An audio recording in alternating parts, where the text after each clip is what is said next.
والسلام على من لا نبي بعده صاحب التاج والمعراج سيد الإنس والجنات محبوب رب الأرض والسماوات الذي اسمه مكتوب في الإنجيل والتوراة أرسله بالحق بشيرا ونذيرا وداعيا إلى الله بإذنه وسراجا منيرا أما بعد فأعوذ بالله من الشيطان الرجيم بسم الله الرحمن الرحيم إن الذين قالوا ربنا الله ثم استقاموا تتنزل عليهم الملائكة ولا تخافوا ولا تحزنوا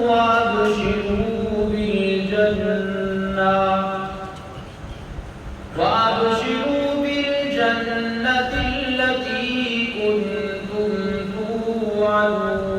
توعدون سبحان ربك رب العزة عما يصفون وسلام على المرسلين والحمد لله رب العالمين اللهم صل على محمد وعلى آل محمد أفضل صلواتي بعدد معلوماتك وبارك وسلم ثم صل عليه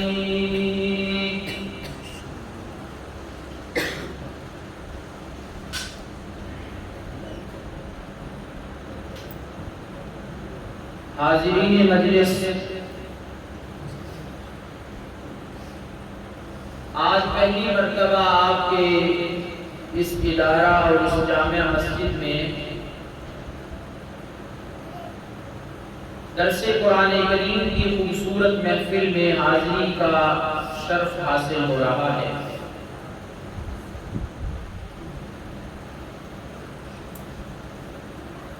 خوشی ہوئی مجھے اس بات پہ کہ میرے محترم حضرت مفتی صاحب حفظہ اللہ نے ہمارے پڈیالہ اور دارالتوحید و سنہ کو آج تک یاد رکھا ہے صرف یاد نہیں بلکہ مع خصوصیات رکھا ہے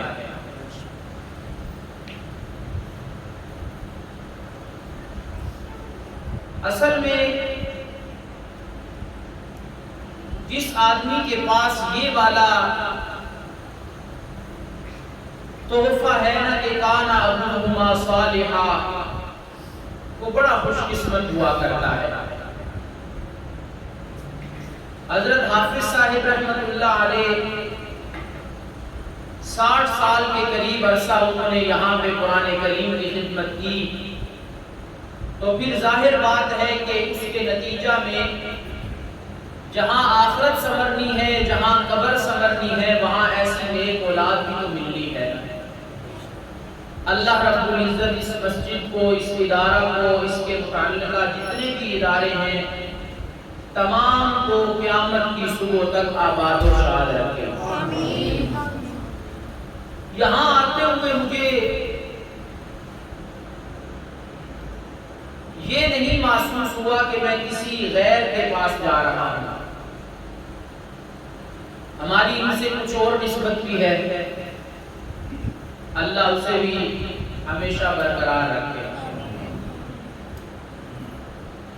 اس نشست کے لیے جس عنوان کا انتخاب کیا گیا کہ درس قرآن کریم ہوگا اور پاکستان کی تحریک آزادی اور علماء دیوبند پہ بھی گفتگو ہوگی میں نے جب اس عنوان پہ غور و فکر کیا تو مجھے اس میں بڑا حسین امتزاج نظر آیا، تو پھر میں نے بھی ایسی ترتیب سوچی کہ جس میں درس قرآن کریم بھی ہو جائے، علماء دیوبند کا تذکرہ بھی ہو جائے، اور اس پاکستان کے حصول کا تذکرہ بھی ہو جائے۔ یاد رکھیے گا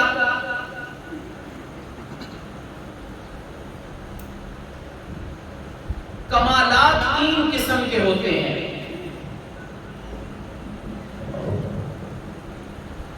ان کمالات میں سے ایک کمال ہوتا ہے روحانی ترقی کرنا، اور اس روحانی ترقی کے لیے امام رازی نے دو چیزیں لکھی ہیں کہ ہم نے اپنے اللہ تک پہنچنے کے لیے حق کی پہچان کرنی ہے۔ جو جو چیزیں حق ہیں ہم انہیں پہچانیں گے تاکہ ہمیں وہ خدا نصیب ہو جائے، مل جائے۔ ہے تو وہ سب کا، لیکن کئی ایسے ہیں جنہوں نے اسے اپنا بنا لیا، اور ہم نے نیکی کے کام کو یوں پہچاننا ہے کہ ہمیں اس کی عمل کی توفیق بھی نصیب ہو جائے۔ بات سمجھیے گا ذرا۔ اب دو باتیں ہو گئی کہ اللہ کی ذات کو بھی ہم نے اس تک پہنچنا ہے، اور دوسری چیز یہ کہ ہم نے نیکی کی توفیق بھی حاصل کرنی ہے۔ تو علماء کرام نے اس کے لیے پھر قرآن کریم کی روشنی میں جس حصہ کو منتخب کیا اور بطور نسخہ کے بتایا کہ اس پہ عمل کرو گے تو تمہیں یہ چیزیں نصیب ہو جائیں گی، وہ قرآن کریم کی یہی آیت مبارکہ ہے جو بھی میں نے خطبے میں آپ کے سامنے تلاوت کی، کہ انسانیت ربنا اللہ کہنے کے بعد پھر اس کے تقاضوں کو پورا کرے استقامت کی صورت میں، فرمائے یہی وہ طریقہ کار ہے کہ جس کے ذریعے تمہیں معرفت الہی بھی نصیب ہوگی اور اللہ کی پہچان نصیب ہونے کے بعد نیکی کی توفیق بھی تمہارا مقدر بن جائے گا۔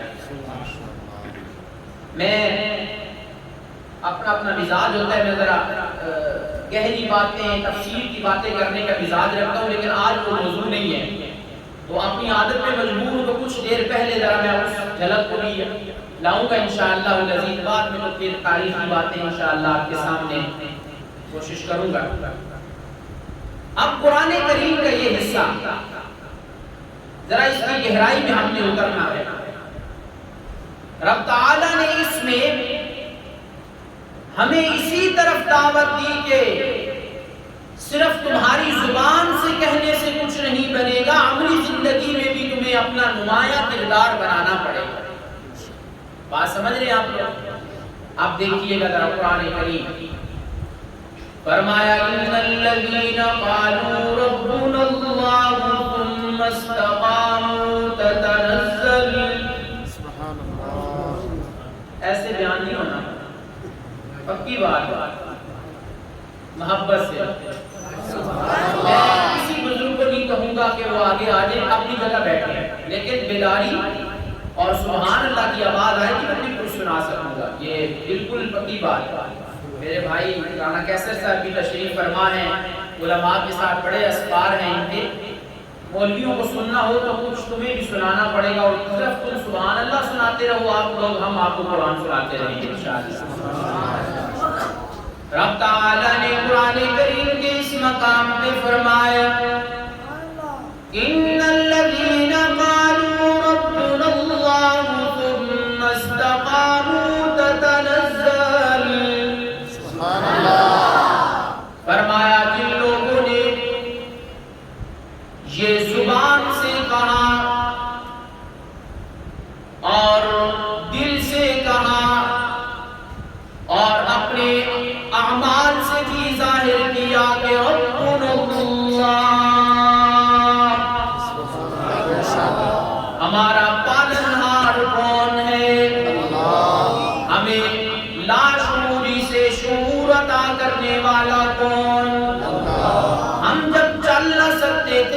چلنا سکھانے والا کون؟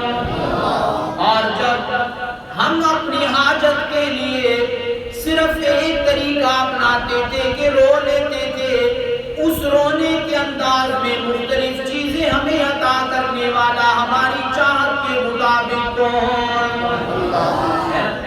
یہ تو لفظی ترجمہ آپ کے سامنے کیا۔ اب لوگ کہتے ہیں جس نے کہا بھئی کہنے سے بات نہیں بنتی، کہا تو بہت سارے لوگوں نے۔ قرآن کریم سورہ مومنون میں اللہ نے اپنے محبوب کو کہا نا، میرے محبوب ذرا ان سے پوچھ، فرمایا قل من رب السماوات السبع ورب العرش العظیم۔ رب تعالیٰ نے فرمایا میرے محبوب آپ ذرا ان سے پوچھئے نا کہ 7 آسمانوں کا رب کون ہے اور عرش عظیم کا رب کون ہے؟ فرمایا وہ کہیں گے سیقولون للہ۔ وہ کہتے تھے کہ نہیں کہتے تھے زبان سے کہ ہمارا رب بھی اللہ، 7 آسمانوں کا رب اور عرش عظیم کا رب اللہ، لیکن ذرا سچی بات بتانا حفظ-آباد کے لوگوں کہ یہ ان کا زبان سے کہنا کام نہیں آیا، اس وجہ سے کہ کہنا صرف زبان سے یہ کام نہیں دے گا، بلکہ ان الذین قالوا ربنا اللہ ثم استقاموا، صرف زبان سے کہنا کام نہیں آئے گا بلکہ دل سے کہا جائے اور اپنے اعمال سے بھی اس کا اظہار کیا جائے۔ اب آپ کہو گے مولوی صاحب ذرا یہ تو بتاؤ نا، یہ 3 معنی آپ نے کہاں سے لے لیے؟ کہ کہنا بھی ہے اور دل سے کہنا ہے اور اس کے بعد عمل کر کے بھی دکھانا ہے۔ آپ کے پاس دلیل کیا؟ میرے پاس دلیل یہ ہے کہ رب تعالیٰ نے خود دلیل پیش کی، فرمایا ان الذین قالوا ربنا اللہ ثم استقاموا۔ فرمایا کہا تو مشرکین مکہ نے بھی تھا، کہا تو بہت سارے لوگوں نے، لیکن آج بھی بہت سارے کہنے والے، لیکن صرف کہنے سے بات نہیں بنتی بلکہ دل سے ماننے سے اور اپنے اعمال سے اسے ظاہر کرنے سے بات بنے گی۔ اور جس کا نام رب تعالیٰ نے استقامت علی الدین رکھ دیا ہے، بات سمجھ نہ جائے، ٹھیک ہے؟ فرمایا کتنی چیزیں ہو گئی؟ 3، کہنا، دل سے کہنا اور اس کے بعد اسے عمل سے ظاہر کرنا، عمل سے ظاہر کرنا، ورنہ کہنے والے تو قرآن نے بڑے انداز میں کہا نا، فرمایا قل من یرزقکم من السماء والارض ام من یملک السماء والابصار ومن یخرج الحی من المیت وَيُخْرِجُ الْمَيِّتَ مِنَ الْحَيِّ وَمَن يُدَبِّرُ الْأَمْرَ۔ فرمایا پوچھو نہ ان سے کہ رزق کون دیتا ہے، آسمان و زمین سے رزق کون اتارتا ہے، تمہاری قوت سماع اور بصر کا مالک کون، آسمان و زمین میں معاملات کی تدبیریں کرنے والا کون؟ یہ مانتے تھے نہ مانتے تھے کہ اللہ، لیکن اس ماننے کا انہیں فائدہ نہیں ہوا، اس وجہ سے انہوں نے قالوا میں تو عمل کر لیا لیکن ثم استقاموا رہ گیا۔ معلوم ہوا اگر کامیابی چاہتے ہو تو قالوا کے ساتھ پھر ثم استقاموا، زبان سے کہنے کے بعد دل سے ماننے کے بعد ہماری طرز زندگی بھی توحید والی ہونی چاہیے۔ بات سمجھے؟ یہ تو بھی چند باتیں میں نے آپ کے سامنے کی۔ اب یہ استقامت ہے کیا چیز؟ مولوی صاحب استقامت کو سمجھاؤ نا۔ اب ذرا ایک آیت پڑھتا جاؤں گا آپ کو فوراً سمجھ آ جائے گا۔ فرمایا الحمدللہ رب العالمین الرحمن الرحیم مالک یوم الدین ایاک نعبد و ایاک نستعین اہدنا الصراط المستقیم۔ یہی وہ استقامت استقامت ہم 5 وقت نمازوں میں ہم سورہ فاتحہ میں رب تعالیٰ سے مانگتے ہیں، مولا ہمیں سیدھا رستہ دکھا دیجئے یا اللہ، سیدھا رستہ، ہاں ایسا سیدھا رستہ ہے کہ جس پہ چلنے کے بعد پھر تمہاری زبان سے بھی ایسی بات نہیں نکلنی چاہیے جس سے شرک واضح ہو جائے، تمہارے اعضاء سے بھی نہیں واضح ہونا چاہیے، اس وجہ سے کہ سارے محبت میں جواب دینا، عبادت کی قسم چاہے قولی ہو، چاہے بدنی ہو، چاہے مالی ہو، یہ ساری کی ساری عبادات ہیں تو صرف کس کے لیے؟ یہی وہ سیدھا رستہ ہے اور اسی کو استقامت کہا گیا۔ اہدنا الصراط المستقیم، مولا ہمیں سیدھا رستہ دکھا دیا، یا اللہ ہمیں سیدھا رستہ دکھا دیا۔ یہ ایسا رستہ، ابھی میں پڑھ رہا تھا ایک کتاب میں، ہم ایمان کہتے ہیں، یہ ہمارا ایمان کا حصہ ہے، ہم اللہ کو مانتے ہیں، بالکل ایمان کا حصہ، لیکن ایمان کے بھی 2 درجے ہیں، 2 درجے۔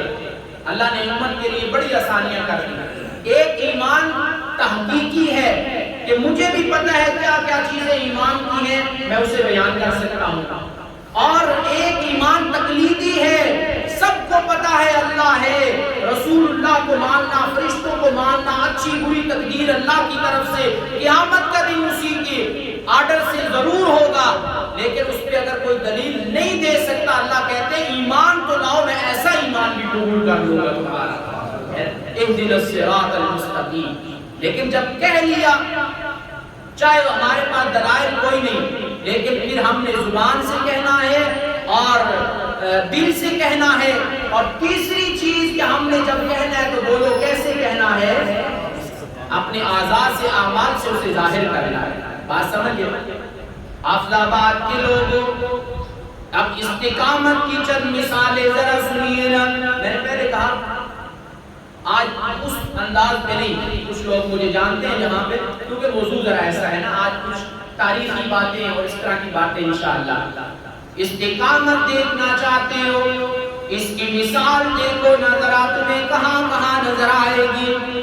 حضرت عمار بن یاسر رضی اللہ تعالی عنہ کی والدہ حضرت سمیہ کو دیکھو نا، حضرت سمیہ جنہیں رسیوں سے باندھ دیا گیا اور مکہ کے چراہوں میں انہیں گھسیٹا گیا، اور اس کے ساتھ ساتھ حضرت سمیہ رضی اللہ تعالی عنہ کو اور چراہوں میں گھسیٹنے کے بعد ان کے ایک پاؤں کے ساتھ ایک اونٹ، دوسرے پاؤں کے ساتھ دوسرا اونٹ باندھا گیا، مخالف سمت پہ اسے دوڑا دیا گیا۔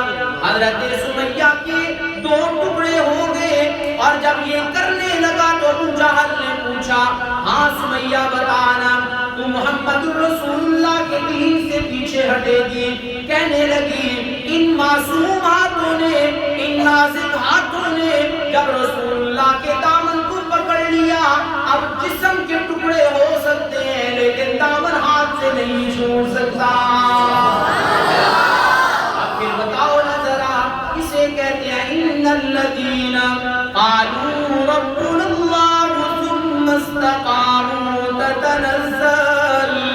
حضرت سمیہ نے زبان سے کہا یا نہیں، پھر دل سے کہا کہ نہیں، اور اتنی استقامت دکھائی کہ جسم کے 2 ٹکڑے کروا دیے، لیکن دین سے پیچھے نہیں ہٹے۔ بولو اسے کیا کہتے ہیں؟ اسے استقامت کہا جاتا ہے۔ آؤ ذرا تھوڑا سا اور آگے چلو نا، حضرت زنیرہ کو دیکھو نا، کہ حضرت زنیرہ رضی اللہ تعالیٰ عنہ اور رسول تعالیٰ کی توحید کی متوالی ہے، رسول اللہ کی محبت میں دیوانی ہے۔ حضرت زنیرہ کی آنکھوں میں لوہے کی سلاخیں گرم ڈالی گئی، نظر چلی گئی، لیکن حضرت زنیرہ استقامت سے پیچھے نہیں ہٹی۔ کیوں؟ اس وجہ سے انہیں پتا تھا کہ استقامت کہا جاتا ہے کہ زبان سے بھی کہا جائے، دل سے بھی مانا جائے، اور زندگی میں کچھ کر کے بھی دکھایا جائے۔ بات سمجھئے؟ میں ایک منزل تک پہنچنا چاہتا ہوں یہ چند باتیں سنا کے۔ اور اسی طرح حفظ آباد کے لوگوں، دیکھو نا ذرا حضرت عمار کو، جن کے وجود پہ سیاہ اور کالے نشان موجود، دیکھنے والا سمجھتا ہے کہ یہ نشان برس کی بیماری بیماری کے نانا یہ برس کی بیماری نہیں، یہ ان کے توحید پر استقامت کہ ان کے جسم کو لوہے کی سلاخیں گرم کر کر کے داغا گیا، ان کے وجود پہ داغ پڑ گئے، لیکن عمار جیسا صحابی پیچھے نہیں ہٹا، اس لیے کہ اسے اس آیت کا مفہوم سمجھ آ گیا تھا۔ کون سا مفہوم؟ کہ ایمان صرف کہنے کا نام نہیں، کہنے کے ساتھ دل سے مان کر اسے عملی زندگی میں ظاہر کرنے کا نام ہے نا بات سمجھے؟ اور اسی طرح حضرت خباب کو دیکھو نا کہ حضرت خباب کون ہے کہ جنہیں آگ کے اوپر لٹایا جاتا ہے، سینے پہ ان کے بھاری پتھر رکھ دیا جاتا ہے، بولو سینے پہ کیا رکھا جاتا ہے؟ بھاری پتھر رکھ دیا جاتا ہے۔ اور حضرت خباب کیوں رکھا گیا بھاری پتھر؟ تاکہ ہل نہ سکے، لیکن بتاؤ زبان سے کوئی ایک کلمہ بھی ایسا نکالا جو رب کو ناپسند تھا؟ نہیں نکالا، مان گئے تھے نا کہ لا الہ الا اللہ محمد رسول اللہ۔ انہیں پتا تھا نا، بولو ذرا میرے ساتھ، حاجت روا صرف کون؟ مشکل کشا کون؟ بگڑی بنانے والا کون؟ عزت اور ذلت دینے والا کون؟ موٹی قسمتیں کھڑی کرنے والا کون؟ وزیر اعظم بنانے والا کون؟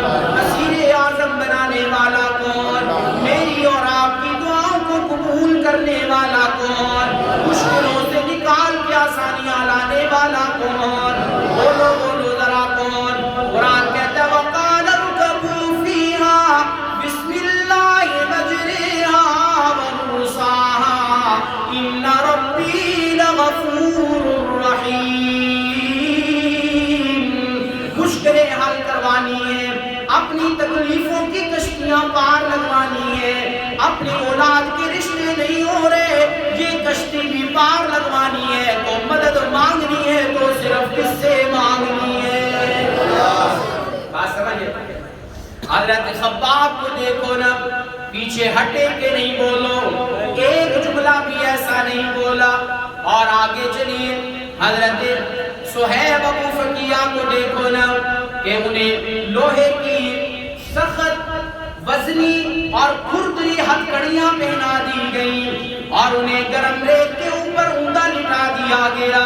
بدماشوں نے ان کے اوپر چڑھ کے یوں چھلانگیں لگائیں، پسلیاں توڑ کے رکھ دی، لیکن ذرا یہ بتاؤ نا ایک جملہ بھی ایسا نہیں بولا، کیونکہ انہیں پتا تھا ان الذین قالوا ربنا اللہ ثم استقاموا تتنزل، کہ اگر ہم چاہتے ہیں کہ ہمارے اوپر آسمان سے رب کی رحمت کے فرشتے اترے، ہمیں اپنی لپٹ کے اندر لے لے، اور اسی طرح ہماری اپنی رحمت کے والے پروں میں ہمیں لے لے، اور رب کی طرف سے دیے ہوئے تحفے ہمارے اوپر اگر اتاریں گے، اس کے لیے یہی طریقہ ہے کہ زبان سے بھی کہنا پڑے گا، دل سے بھی ماننا پڑے گا، اور عملی زندگی میں بھی کچھ کر کے دکھانا پڑے گا۔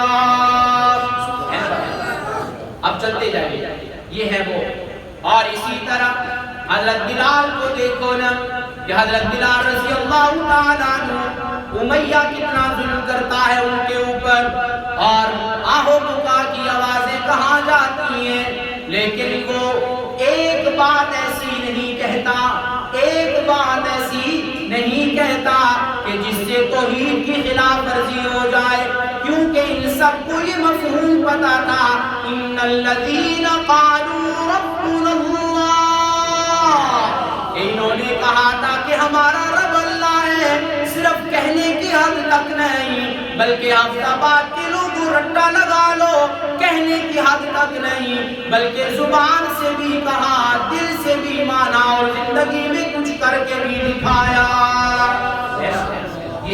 یہ کتنی مثالیں میں نے آپ کے سامنے، آپ نے سنی ہوئی ہیں، میں نہیں کہتا نہیں سنی، لیکن توحید زندہ باد، سنت مصطفیٰ زندہ باد۔ جی اب بات سمجھیے آپ، یہ ہے وہ فرمایا اہدنا الصراط المستقیم مولا ہمیں سیدھا رستہ دکھا دیجئے۔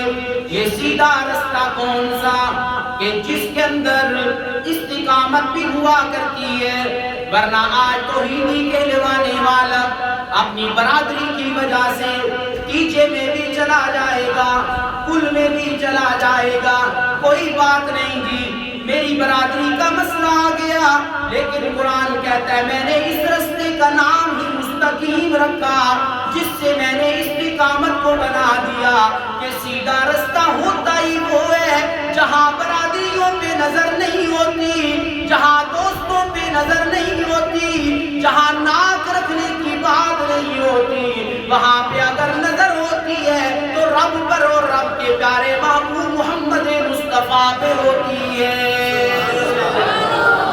ورنہ آج معاشرے میں ہوتا ہے نا، کوئی گل نہیں کی برادری سی پھر کی کریے، جانا پہ گیا سامنے، اہدنا الصراط المستقیم، اور یہی مستقیم استقامت سے۔ اچھا جی، اب آپ سے ایک بات پوچھتا ہوں، دو طرح کے باغ دنیا میں ہوا کرتے ہیں۔ ایک باغ وہ ہوتا ہے جس کی لائن لگی ہوتی ہے، باؤنڈری بنی ہوتی ہے کہ اس کے اندر رہنے والا صرف اسی میں رہے، اور کچھ ایسے ہوتے ہیں باغ تو ہوتا ہے لیکن چرتے چرتے، دیکھتے دیکھتے، کھاتے کھاتے پتہ نہیں چلتا بندہ دوسرے کی زمین میں چلا جاتا ہے نا بات، ایسے ہوتے ہیں نا۔ اب رب تعالیٰ نے فرمایا میں نے جو تمہیں سیدھا رستہ عطا کیا، میں نے اس کی کچھ حدیں بھی مقرر کر دی ہیں، میں نے اس کی دیواریں بھی بنا دی ہیں، میں نے تمہیں اس میں رہنے وہی سکھا دیا ہے۔ مولا کیسے تم نے سکھایا؟ فرمایا تم ذرا مجھ سے مانگ کے تو دیکھو نا، فرمایا اہدنا الصراط المستقیم، یہ وہ باغ ہے تمہارا، لیکن اسی میں رہنا، اسی سے چلتے چلتے اس سے باہر نہیں نکلنا۔ مولا اس کی حدیں کیا ہیں ذرا وہ تو بتانا۔ فرمایا صراط الذین انعمت علیہم غیر المغضوب علیہم ولا الضالین۔ فرمایا کہ میں نے اس کی حد یہ مقرر کی کہ تم اس باغ کے اندر، اس صراط مستقیم کے باغ میں رہنا چاہتے ہو، جہاں جہاں تمہیں صدیقین کا رستہ نظر آئے چل جانا، جہاں تمہیں شہداء کا رستہ نظر آئے اسے لے لینا، جہاں نبیوں کا رستہ نظر آئے اسے لے لینا، جہاں پہ نیک لوگوں کی بات آئے اسے لے لینا۔ بولا پھر اس کی حد کیا ہے؟ فرمایا غیر المغضوب علیہم ولا الضالین، اس کی حد یہ ہے کہ جہاں جہاں تمہیں یہود و نصارہ کے طریقے نظر آئے، معلوم ہوا اس کے پار استقامت نہیں، اس کے اندر رہنا استقامت ہے۔ کہو سبحان اللہ۔ یہی ہے ان الذین قالوا ربنا اللہ ثم استقاموا۔ تو اب اس کے اندر اللہ نے حد مقرر کر دیا کہ اس کے اندر اندر رہو، باہر نہ جانا، جہاں سے تمہیں یہ چیزیں ملیں، نبی، صدیقین، شہداء، صالحین، ان کے رستے لے لینا۔ یہ سمجھو کہ جب ان چار پر رہو گے تو سمجھو تم باغ کے اندر ہو، اور جب ان چار کے علاوہ کوئی بات آ جائے تو سمجھ جانا یہ حد آ گئی ہے، تلک حدود اللہ، اسے پار نہیں کرنا۔ اور اس کے اندر اندر رہنے کو رب تعالیٰ نے استقامت بنا دیا ہے۔ کہو سبحان اللہ۔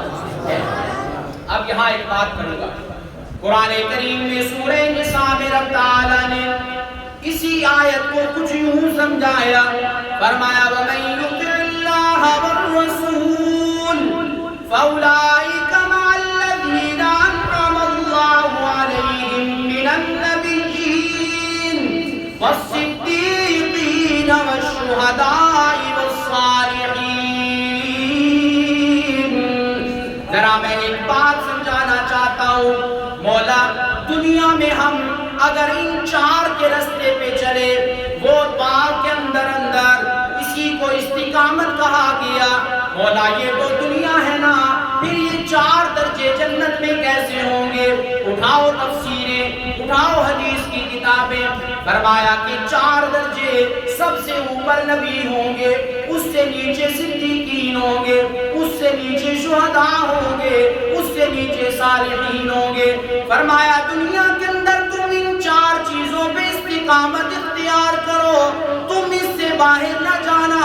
پھر یہ ہوگا کہ نبی تو اب نبی ہے، صدیقین صدیق ہیں، شہداء شہداء ہیں۔ ہم جیسے فقیر اگر چوتھے درجے میں بھی ہوئے تو کبھی کبھی یہ استقامت کا فائدہ وہاں یہ نظر آئے گا، ہم فقیروں کو جنت میں محمد رسول اللہ ملنے کے لیے آئیں گے۔ یہ استقامت کا فائدہ ہے نا، اہدنا الصراط المستقیم۔ اب دوسری تفسیر فرمایا کہ 4 چیزیں دنیا کے اندر، 4 چیزیں نبی کا رستہ لے لو، صدیقین کا، شہداء کا، صالحین کا، ان کے رستے پہ چلتے رہو۔ یہی حقیقت میں اطیعوا اللہ و اطیعوا الرسول، اور اسی کو استقامت کہا گیا۔ مولا ہمیں یہ 4 چیزیں دنیا میں تو نظر آ جائیں گی، آخرت میں کیسے؟ حدیث پاک میں آیا سب سے اوپر درجہ نبیوں کا، ان کے محلات کی کھڑکیاں کھلیں گی، اس سے نیچے صدیقین کا درجہ، ان کی کھڑکیاں کھلیں گی، اس سے نیچے شہداء کا درجہ، ان کی کھڑکیاں کھلیں گی، سب سے نیچے درجہ صالحین کا، ان کی کھڑکیاں کھلیں گی۔ ایک بات کہہ کے آگے چلتا ہوں حافظ آباد کے لوگوں، اگر پسند آئے تو داد دے دینا۔ آج میں اپنا سر اٹھاتا ہوں، رات کے وقت تو آسمان پہ مجھے چاند اور ستارے نظر آتے ہیں، دن کے وقت آسمان پہ سر اٹھاتا ہوں سورج نظر آتا ہے۔ مسجد میں بیٹھ کے میں نے چھت کی طرف نظر اٹھائی، خوبصورت مجھے سیلنگ نظر آئی، لیکن میں اگر اور آپ جنت کے اندر 4تھے درجے میں ہوں گے، ہم جب نظر اٹھائیں گے تو دیکھیں گے وہ سامنے محمد الرسول اللہ نظر آئیں گے۔ آج میں نے نظر اٹھائی مجھے چاند نظر آیا، میں نے نظر اٹھائی مجھے ستارے نظر آئے۔ جنت میں کیا منظر ہوگا استقامت کی برکت سے کہ جنت میں میں نظر اٹھاؤں گا، وہ ابو بکر نظر آئے گا، وہ عمر نظر آئیں گے، وہ حضرت عثمان نظر آئیں گے، حضرت علی نظر آئیں گے، آدم سے لے کے محمد الرسول اللہ تک سارے نظر آئیں گے۔ لیکن یہ ایسے نہیں بلکہ کیسے ہوگا؟ فرمایا اہدنا الصراط المستقیم۔ یہ اگر تم اس درجے تک پہنچنا چاہتے ہو تو پھر زبان سے تو کہنا نہیں ضروری، ہاں اگر کہہ دیا تو اس کے ساتھ اگلی 2 چیزیں ضروری ہیں، زبان سے کہنے کے ساتھ ساتھ دل سے ماننا بھی ہے اور اپنی عملی زندگی میں اسے ظاہر بھی کرنا ہے۔ کہو سبحان اللہ۔ یہ ہے استقامت۔ تو میں آپ کو سنا رہا تھا اہدنا الصراط المستقیم، ان الذین قالوا ربنا اللہ ثم استقاموا تتنزل۔ استقامت صرف زبان سے نہیں، قالوا کے اصل میں 3 معنی ہیں، زبان سے کہنا، دل سے ماننا اور اسے اپنی عملی زندگی میں ظاہر کرنا، جس پہ کرینہ اور علت یہ ہے ثم استقاموا۔ کیا ہے؟ ثم استقاموا۔ اب ذرا آگے چلیے، حافظ آباد کے لوگوں اشاعت التوحید و سنت کے ہیں، نوجوانہ توحید سنت سے تعلق ہے، گجرات والے پیروں کے ہم مرید ہیں، تو قرآن کریم بیان کیے بغیر ہم رہ نہیں سکتے۔ موضوع اگرچہ آج پاکستان کی تحریک آزادی اور علماء دیوبند کے حوالے سے تھا، میں نے کہا چلو کچھ دیر ذرا قرآن کی تو تھوڑی سی سیر کر لیں نا، بات سمجھے؟ آپ لوگ تھکے تو نہیں ہیں؟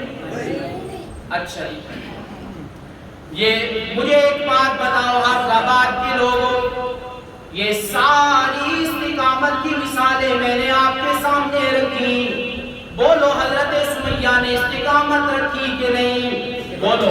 حضرت زنیرہ نے اپنی آنکھوں میں سلاخیں گرم ڈلوا کے بینائی ختم کر لی لیکن پیچھے نہیں ہٹی۔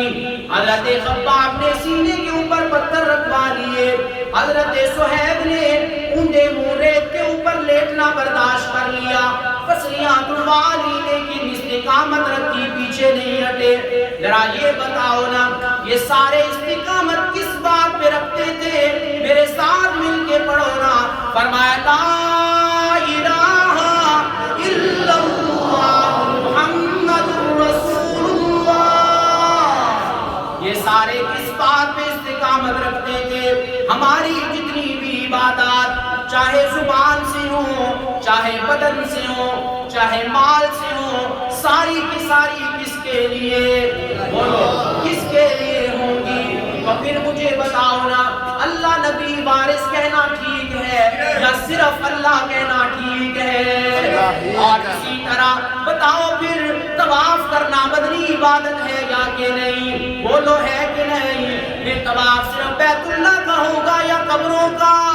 بولو۔ اور نماز پڑھنا مدنی عبادت ہے یا کہ نہیں؟ جب ہے نا تو پھر سجدے ہوں گے تو صرف کس کے نام پہ؟ پھر جبھی جھکے گی تو کس کے سامنے؟ اور مالی عبادت بھی اسی کی، بتاؤ پھر نذر و نیاز عبادت ہے یا کہ نہیں؟ چڑھاوے چڑھانا عبادت ہے یا کہ نہیں؟ اور دیگے پکا کے تقسیم کرنا ہے نا عبادت، لیکن کب ہے؟ جب نذر و نیاز بھی صرف کس کے نام کی، منت منوتی بھی کس کے نام کی، پکا کے غریبوں کو کھلانا بھی کس کے نام کا؟ تو سارے محبت پہ میرے ساتھ بولو نا، استقامت کس چیز پہ چاہیے؟ کہ لا الہ لا الہ الا اللہ محمد رسول اللہ، کہ ہماری کوئی عبادت کس کے لیے ہوگی؟ ہماری بدنی عبادت کس کے لیے اور ہماری مالی عبادت کس کے لیے؟ اس وجہ سے کہ جب ساری کائنات کو بنانے والا صرف وہ ہے، اس کے علاوہ جب ہمیں خالق نظر نہیں آتا تو پھر اس کے علاوہ ہمیں معبود بھی اور نظر نہیں آتا۔ بات سمجھے؟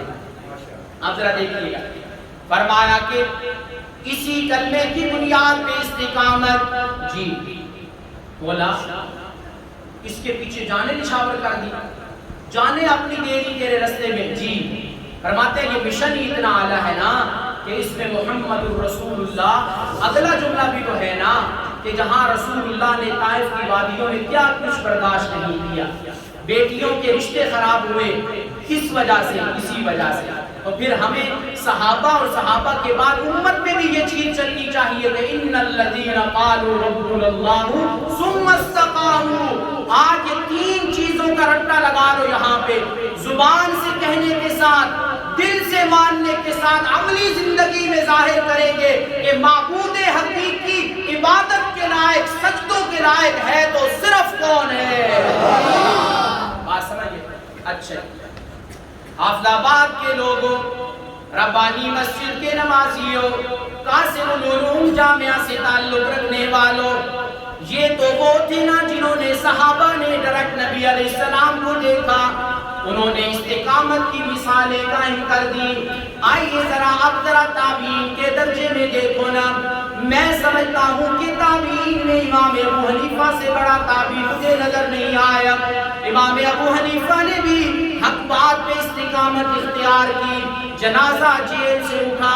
امام احمد بن حنبل کو دیکھ لو نا کہ امام ابو حنیفہ کے شاگردوں کے شاگرد احمد بن حنبل نے خلق قرآن کے مسئلہ کے اوپر وہ کہتے تھے قرآن مخلوق ہے جیسے ہم، امام احمد بن حنبل کہتے تھے کلام متکلم کی صفت ہوا کرتی ہے، میں اس سے پیچھے نہیں ہٹوں گا۔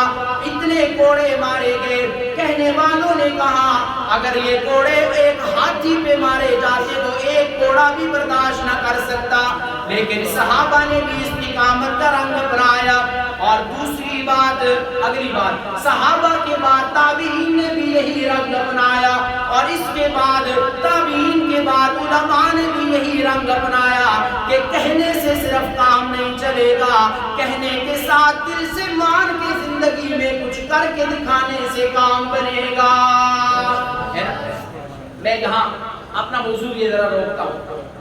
آپ کہو کہ مولوی صاحب کلمہ قرآن اس کی وجہ سے اتنی تکلیفیں برداشت کرنے کا کیا مقصد؟ یعنی یہ کیسے ہو سکتا ہے؟ آئیے مجھے سورہ مزمل یاد آ گئی اور تفسیر حقانی یاد آ گئی۔ قرآن کریم میں رب تعالیٰ نے فرمایا یا ایھا المزمل قم اللیل الا قلیلا نصفہ او انقص منہ قلیلا او زد علیہ ورتل القرآن ترتیلا۔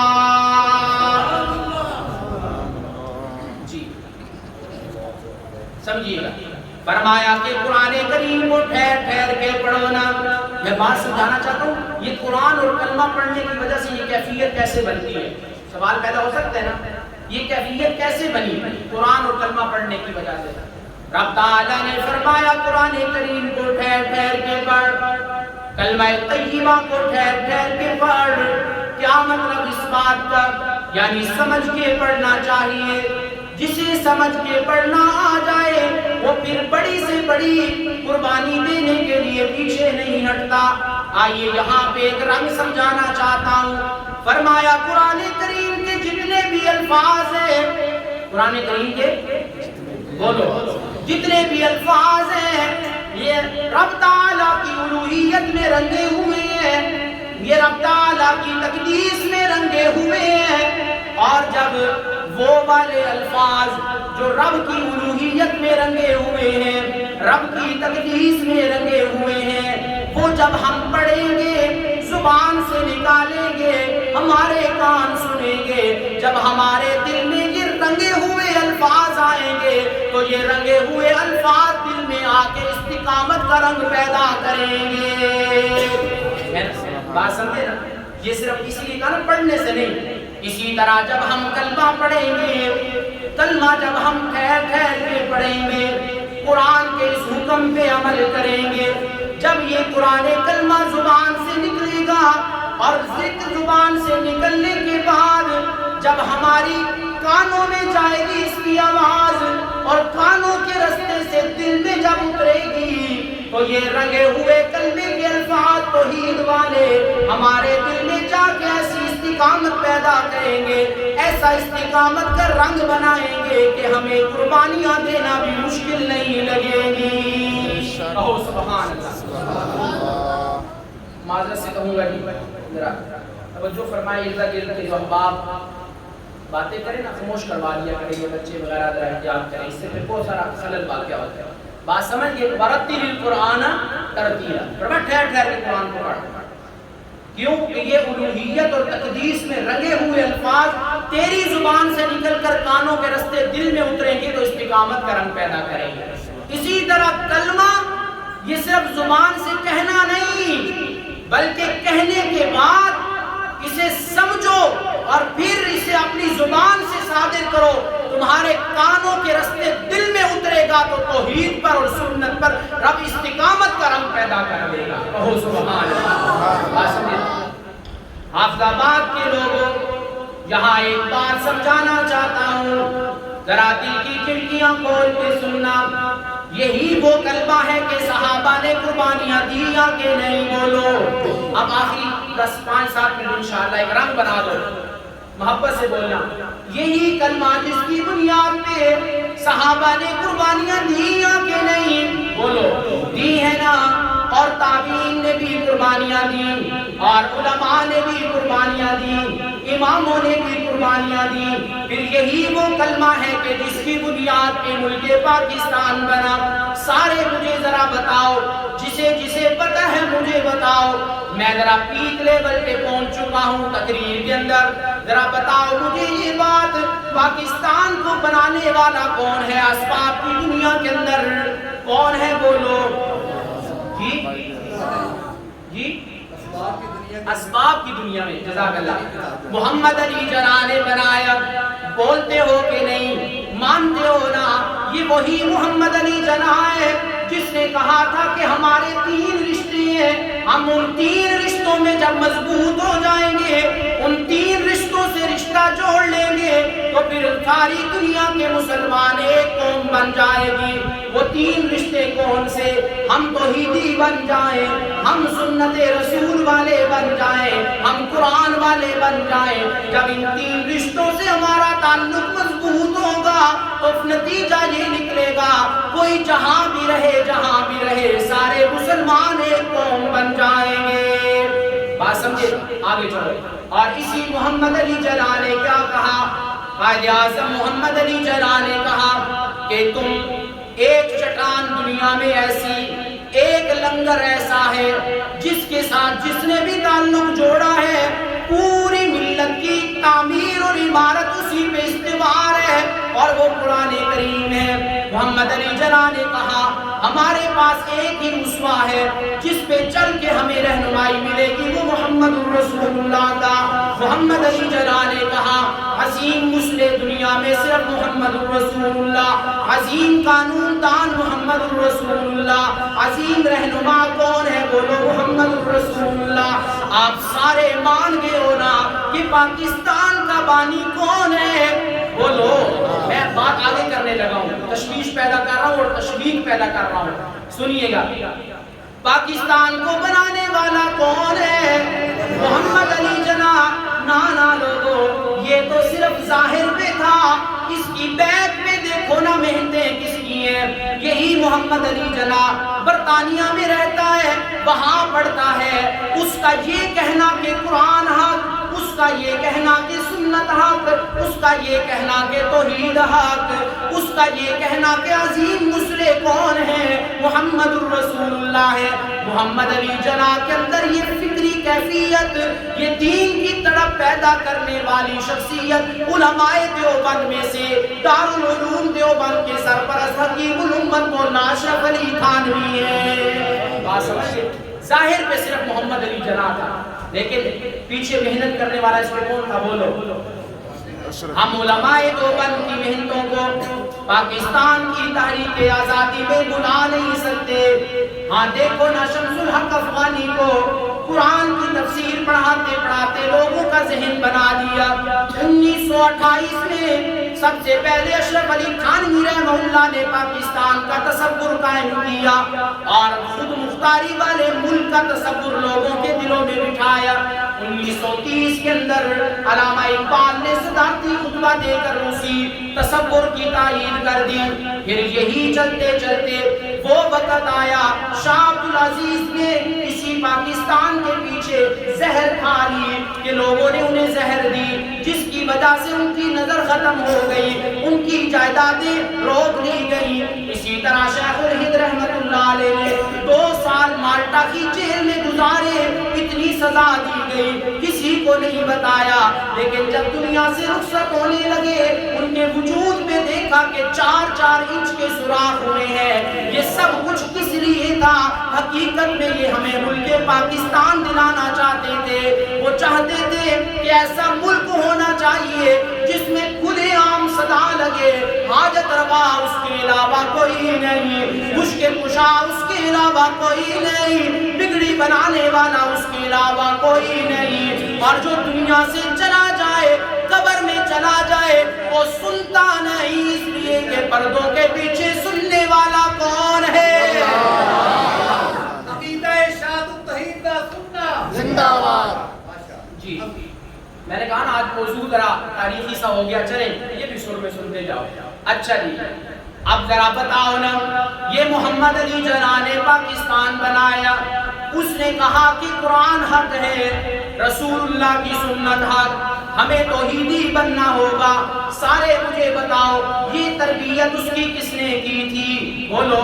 یہ تربیت علماء دیوبند نے کی ہے، اور شبیر احمد عثمانی رحمت اللہ علیہ کی محنتوں کو بھی ہم نہیں بھلا سکتے، جنہوں نے دارالعلوم دیوبند کا شیخ الحدیث رہ کر حدیث بھی ساتھ ساتھ پڑھائی، لوگوں کی ذہن سازی بھی کی کہ لوگوں اگر کامیابی چاہتے ہو تو پھر ایسے نہیں، اپنا ملک بنانا پڑے گا جس کی بنیاد کلمہ طیبہ ہوگی۔ اور اسی طرح اشرف علی تھانوی رحمت اللہ علیہ فرماتے ہیں کہ میں بڑا پریشان رہتا تھا، میں نے پاکستان کا تصور کو پیش کر دیا، لیکن اس تصور پہ اب عمل کیسے ہوگا، پتہ نہیں یہ صحیح ہے یا کہ نہیں۔ لیکن اشرف علی تھانوی فرماتے ہیں ہمارا تعلق بھی تو پھر خدا سے ہے نا، اسی کشمکش میں رہتا تھا۔ میں سو گیا، خواب میں مجھے بار بار رسول اللہ کی زیارت ہوئی، اور رسول اللہ نے مجھے تسلی دی، اے اشرف علی پریشان نہ ہو، جس تو نے مشن کو اٹھایا ہے اسی مشن میں مسلمانوں کی کامیابی ہے، ان کا ایسا ملک ہونا چاہیے جس میں صرف صدا ہونی چاہیے تو اللہ کی توحید کی ہونی چاہیے۔ بات سمجھ گئے؟ علماء دیوبند کا کردار ہمیں توحیدی نعرہ برملا، توحیدی نعرہ برملا، نسبت قرآن، نسبت سنت مصطفیٰ۔ آپ سمجھئے گا اب ہم علماء دیوبند کی کردار کو بولو، علماء دیوبند کی قربانیوں کو پاکستان میں نہیں بھلا سکتے، بولو نہیں، نہیں محبت سے بولو نا، نہیں بھلا سکتے ہم پاکستان کے اندر علماء دیوبند کی قربانیاں نہیں بھلا سکتے۔ اور محمد علی جناح نے کہا اگر اشرف علی تھانوی رحمت اللہ علیہ کی تائید میرے ساتھ نہ ہوتی میں پاکستان کا قیام نہ کر سکتا، اور جب پاکستان بن گیا تو پھر سب سے پہلے اس پرچم کو لہرانے کے لیے محمد علی جناح کی نظر تھی تو شیخ الحدیث علامہ شبیر احمد عثمانی کے ہاتھوں پر تھی کہ اس پرچم کو کی کراچی میں اگر لہرائے گا تو علماء دیوبند کا فرزند لہرائے گا، ہے نا۔ اور اسی طرح حسین احمد مدنی رحمت اللہ علیہ کو کہا گیا پاکستان بنانا چاہیے، انہوں نے دو وجہ سے اختلاف کیا۔ پہلی وجہ یہ میں وہ عرض نہیں کرتا، دوسری وجہ ایک یہ بیان کی کہ تم مسلمانوں کو دو حصوں میں تقسیم کر دو گے، لیکن پھر بھی پاکستان بن گیا۔ جب پاکستان بن گیا حسین احمد مدنی نے کہا میں بھی پیچھے ہٹنے والا نہیں، جب مسجد نہ بنی ہو پھر تو کہا جا سکتا ہے کہ مسجد نہ بناؤ، لیکن بن جائے تو پھر اس کی حفاظت ایمان کا حصہ ہوتا ہے۔ میں حسین احمد مدنی کہتا تھا کہ پاکستان نہ بنے، لیکن اگر بن گیا ہے تو اب پاکستان کی حفاظت کرنا حسین احمد مدنی کے ایمان کا حصہ ہے۔ بات سمجھ آئی؟ علماء دیوبند کا ہم کردار بھلا سکتے ہیں؟ نہیں۔ کیوں؟ اسی وجہ سے وہ سمجھ گئے تھے ان الذین قالوا ربنا اللہ ثم استقاموا۔ اور آگے چلو، انگریز سے بڑی ٹکر لینی پڑی، انگریز سے بڑی بولو ٹکر لینی پڑی۔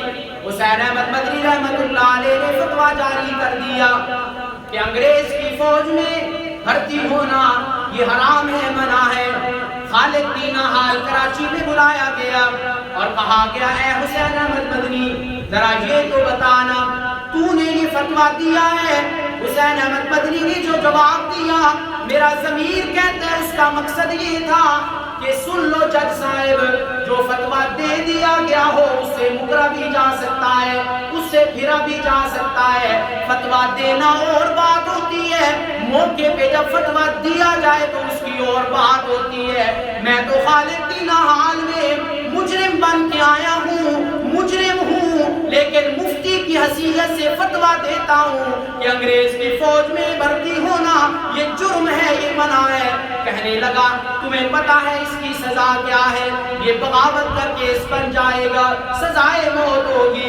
سنو ذرا سنو، حسین احمد مدنی نے بغل سے سفید کپڑا نکالا اور ٹیبل پہ یوں رکھ کے کہا کہ اسے میری لنگی نہ سمجھ، اسے میرا خرقہ تصوف نہ سمجھ، اسے میری پگڑی نہ سمجھ، بلکہ جو بغل میں کفن لے کے پھرتے ہوں انہیں سزائے موت سے بھی ڈر نہیں لگتا۔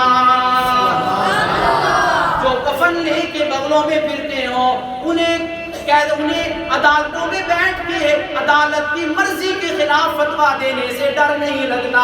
تو پھر حافظ آباد کے لوگوں ذرا اس بات کو مانو نا، اس بات کو مانو، پاکستان کی تحریک آزادی میں علماء دیوبند کو نہیں بھلایا جا سکتا۔ بولو بھلایا جا سکتا ہے؟ بولو نہیں بھلایا جا سکتا۔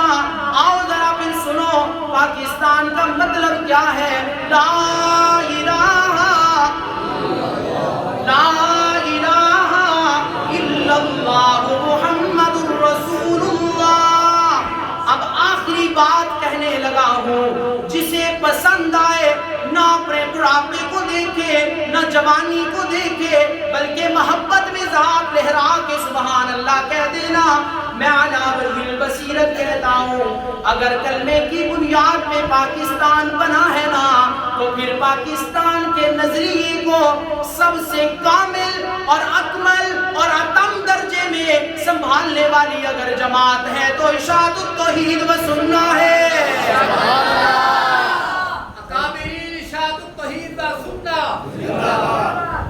بات سمجھے؟ اگر اکمل اور اتم اور کامل درجے میں پاکستان کے مطلب اور نظریے کو سنبھالا تو کس جماعت نے؟ بولو۔